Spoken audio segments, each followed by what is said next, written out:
Hello, and welcome back to Storytime on edgycatholic.com. My name is Joseph Cillo Jr. I'm a writer of edgy Catholic fiction.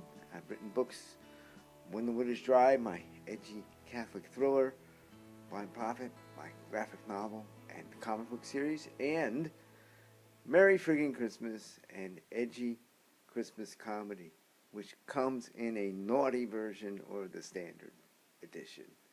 Okay, so we are reading today from the Naughty Edition, and we finished chapter 1 in our last story time, and now we're going to be getting into chapter 2. Now, chapter 2 comes with a little bit of a warning. Okay,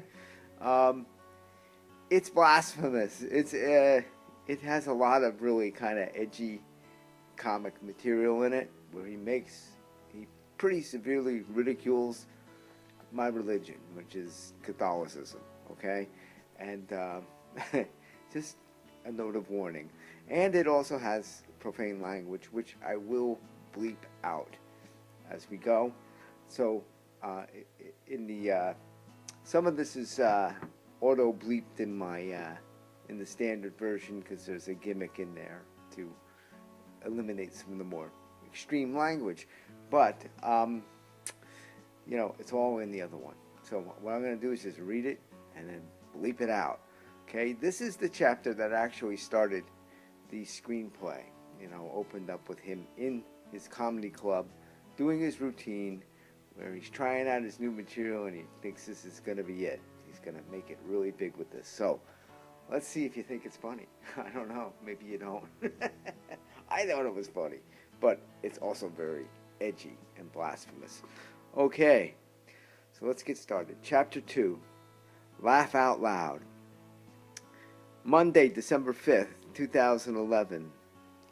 The last day of my first life. I, Carlton St. Michael, was a man on the verge of success. Fame and fortune awaited. I had found just the right material with just the right edge that would off just the right people and inspire all the needed controversy and catapult me to the top. Laughing with the sinners in the pre-Christmas of the year of our Lord 2011, testing out my new act, I could feel it. The Laugh Out Loud Club, the small Greenwich Village former speakeasy, was packed, unusual for a Monday night. I like to try out new material on Mondays because there would likely be fewer people to notice if you bombed, and as my manager Lenny Gold had taught me, if you can make them laugh on a Monday night, they'll be putty in your hands on a Friday or Saturday night. The local crowd had their 2-drink minimum, and most had more. New Yorkers out on a Monday night were the serious party crowd and would know how to get home without operating any dangerous machinery like an automobile. The most difficult mechanism they might need to manage was a turnstile for the subway. A general improvement in mood set in after the Thanksgiving holiday, when the Christmas shopping season started in earnest. Maybe there was something in all the helium released by the floats from the Macy's parade. The pre-Christmas jollies, I called it. Come December, folks are ready to laugh. Not that I bought into that Christmas crap. No Merry Friggin Christmas for me. The generally happy mood made for a softer Monday trial by fire for my new stuff, and I could feel the excitement and anticipation in the larger than normal crowd. I was primed and ready, having downed my Vicodin and a glass of wine. I could feel the electricity, as if the stage lights were somehow supercharging me with their heat and light. My mind was sharp, completely focused, completely confident. Each word of my act was finely tuned and ready. I was in that high-performance state where everything was just bigger and brighter, more perfect than perfection. I was on. Looking out over the crowd, my eyes darted around the room. Lenny, my manager, looked apprehensive. Chico, my fellow comedian, smiled and nodded. And the pretty young blonde sitting at the front table looked awestruck. I winked at her and began my act. I used to be a Catholic. I was actually quite a good little Catholic boy. Right up until the time I found out that I had no tolerance for mysteries. I paused here, a kind of false punchline, a setup. I could see their confusion. I could feel it. I let the tension build, then I continued. Now, don't get me wrong. I enjoy a good mystery just as much as the next guy, so long as the mystery is something to be figured out and resolved. Like Sherlock Holmes, you know. Elementary, my dear Watson. It was Colonel Mustard in the living room with a candlestick. I mocked the great detective with an exaggerated accent, which got a few laughs, but it was still set up. I rolled my eyes and continued. But you see, that's not what Catholics mean by mystery. Oh, no. I paused again here. My timing was perfect. To a Catholic, a mystery is something that doesn't make any sense. The audience laughed, and I gave them time. Lenny shook his head. I rolled my eyes and shrugged my shoulders. I don't know, man. It's a mystery. I shook my head. I see some of you laughing. You must be the Catholics, right? I gave a confused look, scratching my head. Like, I don't know why I'm laughing. I shrugged my shoulders again. It's a mystery. I waited for the laughter to quiet. Okay, so some of you look a little confused. I get it. You're like, what's this a-hole talking about? What mystery? It was Colonel Mustard. Elementary, man. I rolled my eyes again. You have to understand the Catholic idea of mystery, and I'm telling you, it makes no sense. So you have every right to be confused. Let's see if we can clear things up with an example. A Catholic believes that Jesus was fully God and fully man at the same time. Now, a rational person might suggest that this is a contradiction. The reasoning goes like this. God and a man are two different things. Since fully means entirely or completely, to say that someone is fully God and fully man, well, I used my arms like a balance. Let's see. Fully God, I weighed down one side of the scale. Fully man, I tipped the balance the other way. Well, that doesn't make any sense. I gave that confused look, scratching my chin, and paused. But if you ask a Catholic, he would tell you. I paused, shrugging my shoulders, making that confused face, milking the timing. It's a mystery. The audience laughed again. I waited for the laughter to die down and adjusted my pose. Now let's consider the implications of this mystery. Suppose Jesus is fully man and fully God, as the Catholics contend. I know, makes no sense, but let's just go with it. I rolled my eyes and paused. Okay, Jesus, fully God, fully man. Okay, well, That would mean that Jesus, being fully man, well, he would need to eat and drink, right? Fully man, eat and drink. I motioned to my mouth as if eating and then as if drinking. Okay, so Jesus is fully man and he's eating and drinking. So what are the implications of that? I mean, what else does he have to do? Why, it's elementary. Of course, he would have to. Of course, he would have to fart and The audience laughed.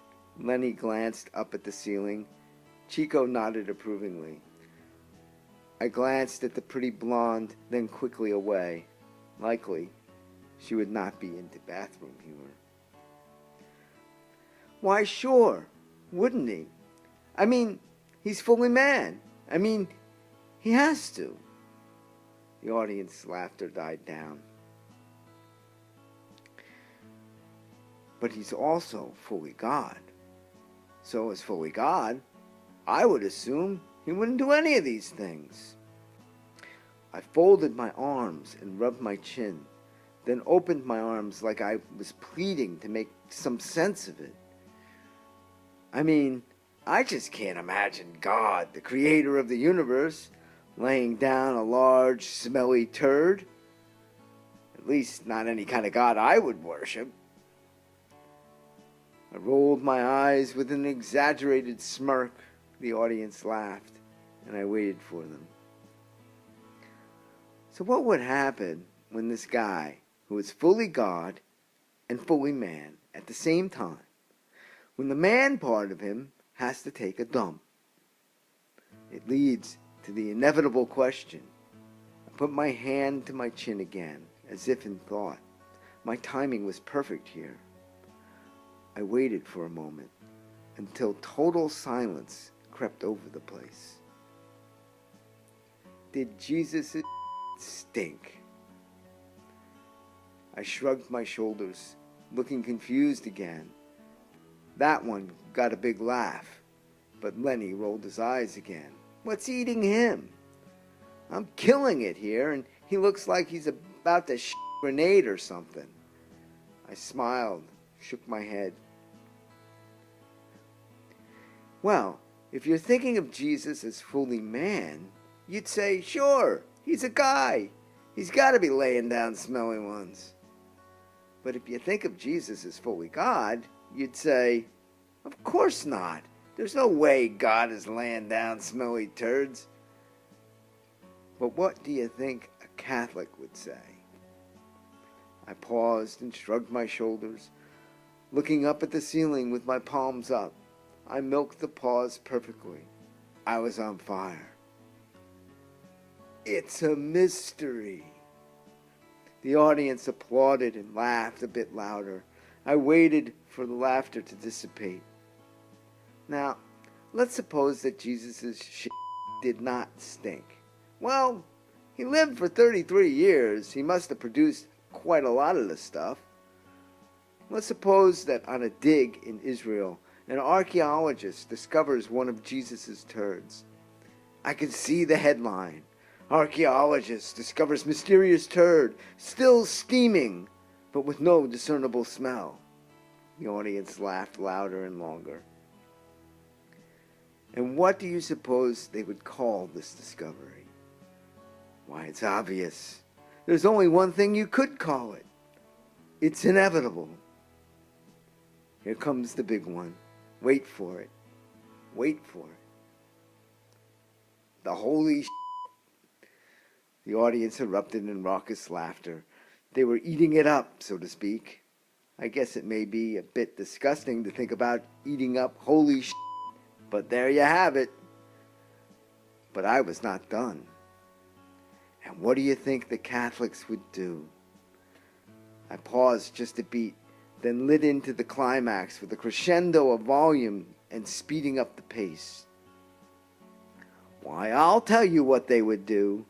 They would build a church on the site, the Church of the Holy Pilgrims would come from all over the world to worship it and contemplate the mystery and take a whiff of the odorless feces.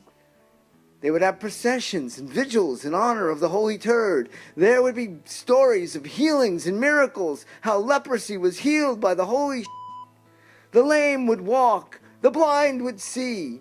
Just one whiff, and it would raise the dead back to life. I paused a beat, then gave them my mock Christian routine. Lord, oh Lord, I was healed by the power of the most holy Praise Jesus. Yeah, they were rolling in the aisles. I had them. One of those nights when everything just clicked. Just have to wrap it up now. I waited for them to quiet down. I reduced the volume and spoke solemnly. And so, I have renounced Catholicism. At least until they take the mystery out of it. You've been a great audience. It's been my pleasure to be here with you tonight. Thank you and good night. The audience stood and applauded. I took my bow and exited the stage. What a night. My new material was killer. I just had to break it out into bigger venues. No doubt, I was heading for the big time. I headed backstage, the rush from the adulation taking over where the wine and Vicodin left off. Backstage at the Laugh Out Loud Club was an old storeroom where they used to keep the booze in the 30s, with false walls to hide the stuff and an emergency chute to dispose of the bottles if they were ever discovered. Oh, the good old days of legislating morality that made all the criminals rich and famous. The room had a permanent musty scent combined with stale beer and always the faint scent of vomit. Stage fright accidents were common among some of the inexperienced acts. My buddy Chico Chinico, all smiles, greeted me. "Congrats, man! You really killed them." We touched elbows. "Still afraid of the germs, eh, Chico? Hey, man, I know where your hands have been." I laughed and looked over at my agent, Lenny Gold.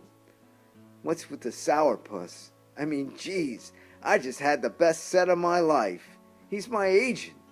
You'd think he'd be happy." "Edgy stuff, Carlton. I'm not sure I like this." "Oh, come on, Lenny, you're always so uptight. This anti-Catholic stuff," he shook his head, "could be dangerous. George Carlin made a lot of fun of Catholics. Never hurt him any." Lenny shook his head and smirked. George Carlin did bits about irreverent Catholic school kids. He didn't come out and say a major religion doesn't make any sense. You see, you never listen. I did not say that Catholicism doesn't make any sense.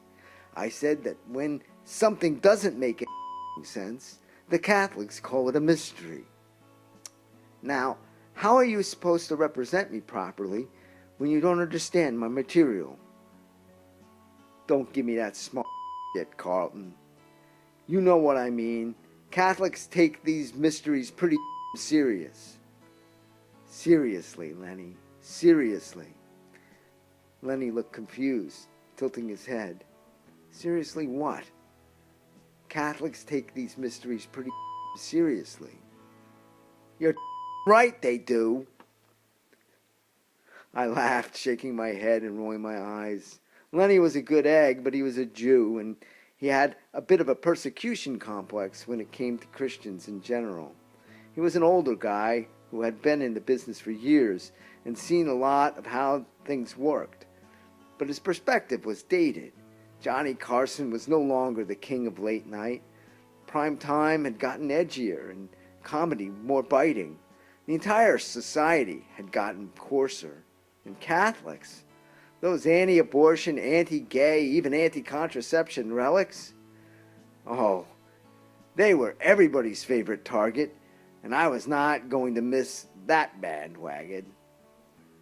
Not with the inside dope I had. Listen, Lenny, I know these people. I used to be Catholic. Well, they probably still claim that I am, baptized and confirmed. Now there's a real mystery for you. Anyway, trust me, the only Catholics who will be off are devout Catholics, and the more devout they are, the more they will turn the other cheek.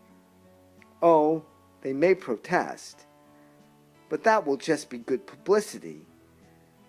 The most devout will pray for me, heaven forbid. Most of the ordinary Catholics will be on my side, getting a good laugh at themselves. Turn the other cheek, eh? Lenny made his typical snide retort. Tell that to Torquemada. Torquemada, man, Chico jumped in. Wasn't he the dude with the big stick diplomacy? That was Teddy Roosevelt, Chico. Lenny rolled his eyes. Torquemada's the dude who tortured heretics and Jews in the Spanish Inquisition. Oh, man, the Spanish Inquisition? Like, no one expects the Spanish Inquisition, man. And neither do I. Okay, so Chico steals his lines from Monty Python. I still like the guy. Then I changed the subject.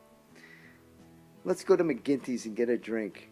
Lenny, how about a nice glass of wine? If it's prepared in that special way, it will forgive all your sins. Leave me out of your blasphemies, Carlton. This may make you rich and famous, but mark my words, it won't end well. And remember, you've got an interview with the Today Show tomorrow, so don't stay out too late. I shook my head. Man, Lenny could really be a drag. You make me rich and famous, Lenny. Let me worry about the ending. And the Today Show tomorrow. So ends Chapter 2. Laugh out loud. The last day of my first life.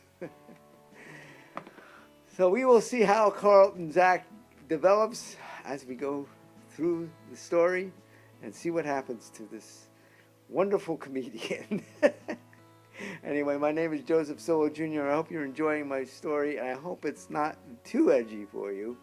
And it is an edgy Catholic story, so enjoy it. We will see you next time on Storytime from edgycatholic.com.